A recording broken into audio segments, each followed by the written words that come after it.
Holistic Chef Nikki here, and today we're going to focus on using the whole plant. I know that not everyone has a home garden or access to that, so I know that that's not doable for everyone.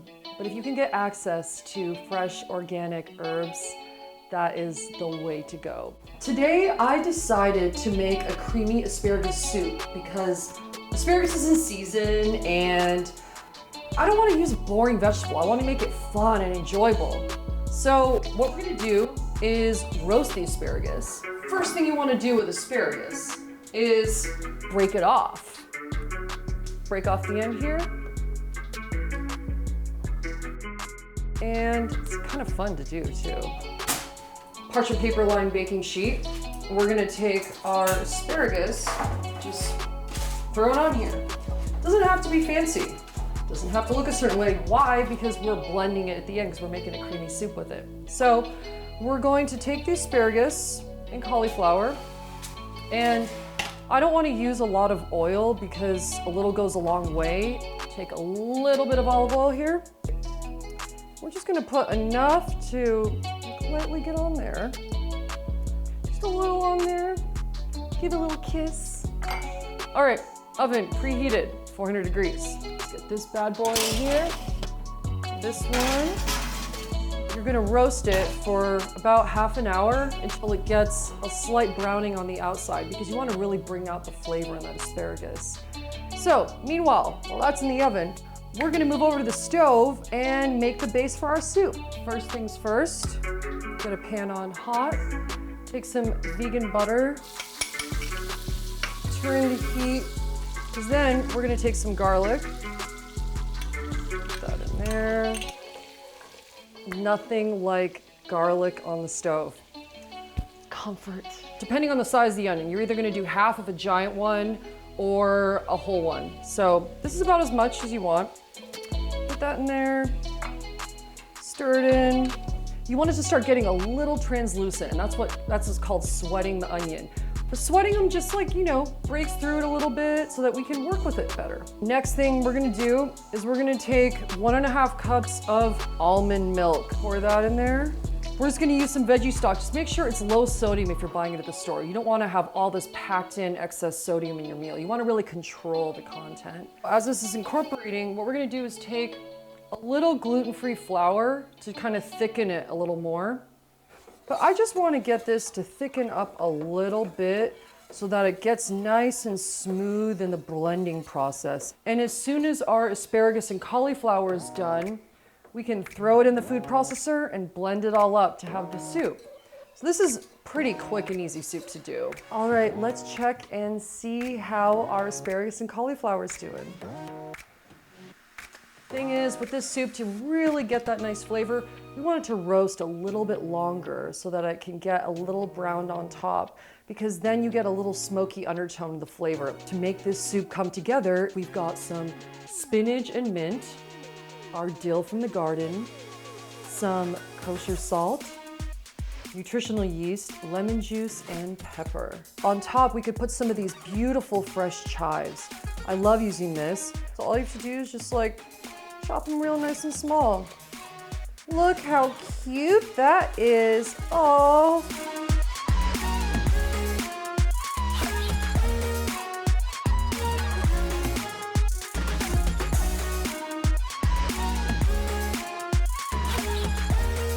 Now I made this on the chunky side, so if you want it to be really creamy, I would actually recommend using sunflower seeds. They're great for you, they don't have a lot of flavor, and they're lower in calories. So I also use cashews a lot to make things creamy, but sometimes it can be a little heavy. What we have here now is our chunky asparagus soup. All right, now we have our big bowl of goodness, and what I'm gonna do is take some of this beetroot powder, just sprinkle a little bit of the powder on there, and then our beautiful edible flour, which I'm tempted to put it in my hair, but I'm gonna put it in my mouth instead. So, put this here. And look at that. It was so simple. but make it really beautiful and delicious.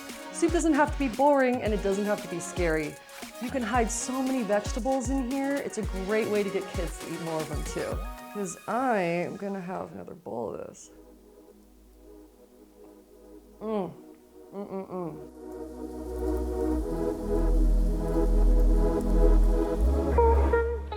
We're not cooking for Bugs Bunny here, but you may be alarmed by the amount of carrots and carrot tops we have here.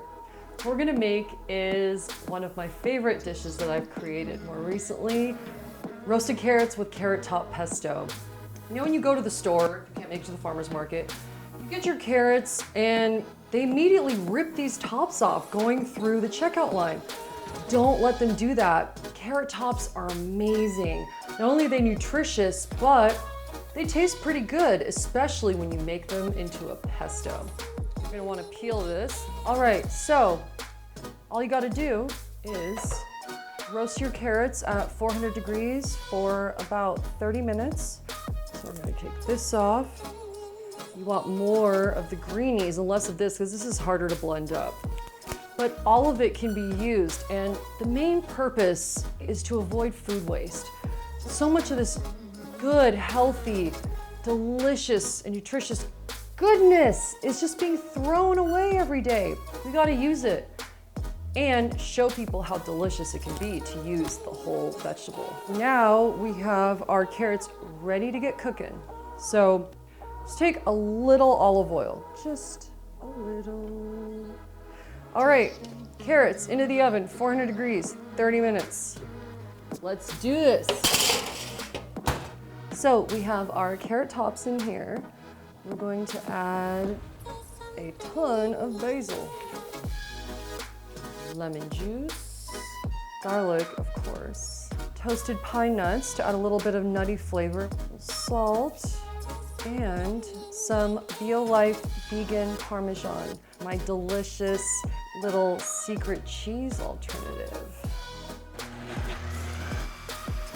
I could see that I needed to thin it out with a little more water, so I got a little water. And the great thing about having a food processor like this, you can just pull off a little piece and add liquid as you need. You want to get a nice spatula and scrape down the sides because you don't want to lose anything.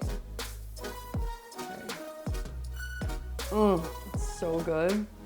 It's gonna go perfect on top of these carrots. All right, now it's time to take the carrots out of the oven. And look at that orange deliciousness. Put it right here. We're gonna take our carrots. So actually, aside from most vegetables being more nutrient dense raw, carrots are actually better when cooked in a fat. So when you use a good plant-based oil like olive oil or avocado oil or a vegan butter, it works out great.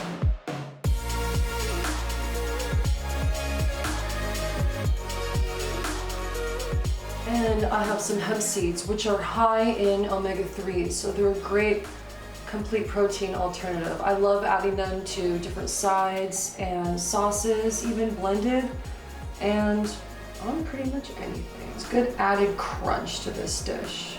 There you have it. My roasted carrots with carrot top pesto.